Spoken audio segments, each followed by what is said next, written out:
আপনারা দেখতেই পাচ্ছেন আমার কাছে একটি প্রেস্টিজের ইন্ডাকশান ওভেন এসছে। তো এটার কি সমস্যা হয়েছে দেখা যাক। তো ফটাফট খুলে দেখা যাক কি সমস্যা হয়েছে। এর ওপরে এই 4টি স্ক্রু আছে, সেই 4টি স্ক্রুকে প্রথমে খুলতে হবে।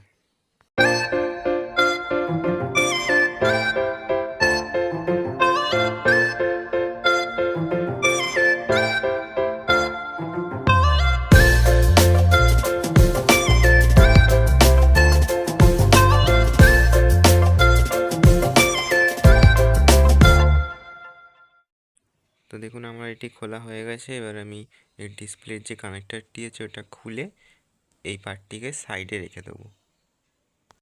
এবার এর কয়েলের উপরে যে 3টি নাট লাগানো আছে ওই 3টি নাটকে খুলবো, খুলে কয়েলটিকে আলাদা করব। কয়েলটিকে আলাদা করার জন্য এর কয়েলের নিচে দেখুন একটা কানেক্টার আছে, সেই কানেক্টারটাকে খুলবো প্রথমে।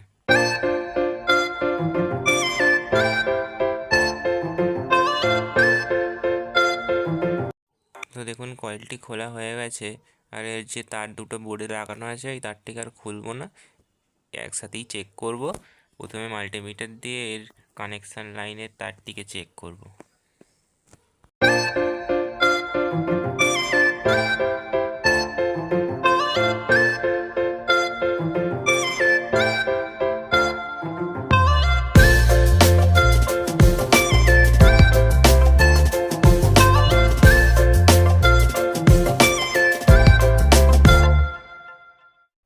তো দেখতেই পাচ্ছেন আমাদের মেন সাপ্লাইয়ের লাইনটিকে চেক করা হলো।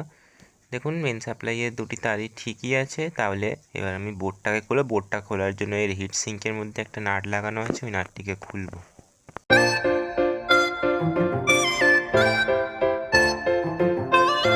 তো দেখুন হিট সিঙ্কের নাটটিকে খুলে ফেলেছি। এবার বোর্ডটিকে খুলে বোর্ডের ওপর যেই এক্সস্ট ফ্যানের কানেক্টারটি লাগানো আছে সেই কানেক্টারটিকে খোলা হলো, খুলে এর বোর্ডটাকে চেক করব।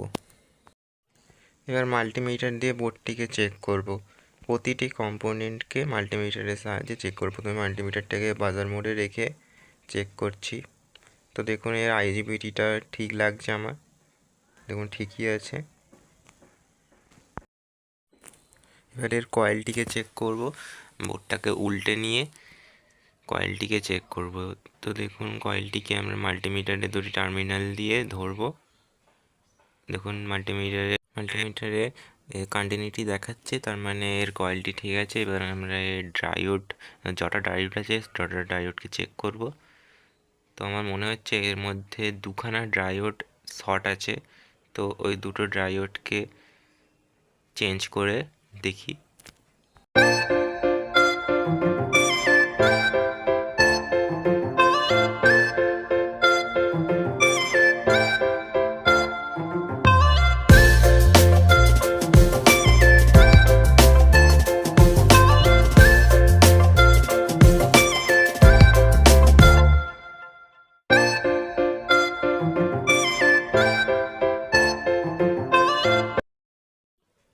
এবার আমরা এর মধ্যে যে দুটো ডায়োড খারাপ বেরিয়েছে এই দুটো খারাপ ডায়োডকে চেক করব। তো আপনাদের দেখার সুবিধার জন্য আমি একটু জুম করে দিচ্ছি। তো দেখুন ওই যে দুটো কাটা দাগ দেখতে পাচ্ছেন ওই দুটো ডায়োডকেই খুলতে হবে। তো আমি সোল্ডারিং আয়রনটিকে গরম করে নিয়ে এটিকে খুলে নতুন ডায়োড দুটো লাগিয়ে দেবো।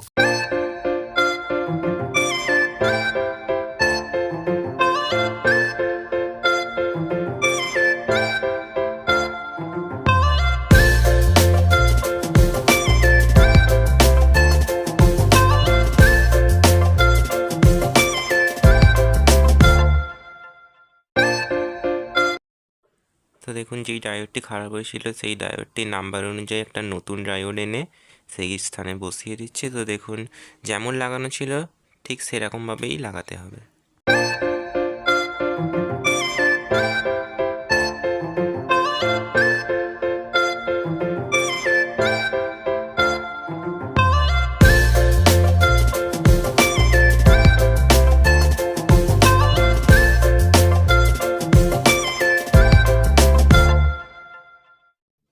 এবার আমরা ডায়োডের দুটি পায়ের মধ্যে খুব ভালোভাবে সোল্ডারিং করব যাতে এটি পরবর্তীকালে উঠে না যায়। তো দেখুন আগে একটা যেটা খারাপ ছিল সেটা আমি আগেই সোল্ডারিং করে নিয়েছি, সেটা 4007 নাম্বার ডায়োড। আর এই ডায়োডটার নাম্বার আমার ঠিকঠাক মনে পড়ছে না, তা যাই হোক, যেই পিসিবিতে যে নাম্বারটি দেওয়া থাকবে সেই নাম্বার অনুযায়ী ডায়োড কিনে লাগাতে হবে। তো দেখুন আমি সোল্ডারিং করে দিয়েছি, এবার এটা টেস্ট করার পালা। এবার এটি টেস্ট করতে গেলে অনেক বড় ভিডিও হয়ে যাবে, তার জন্য আমি এটি পরের পার্টে টেস্ট করব।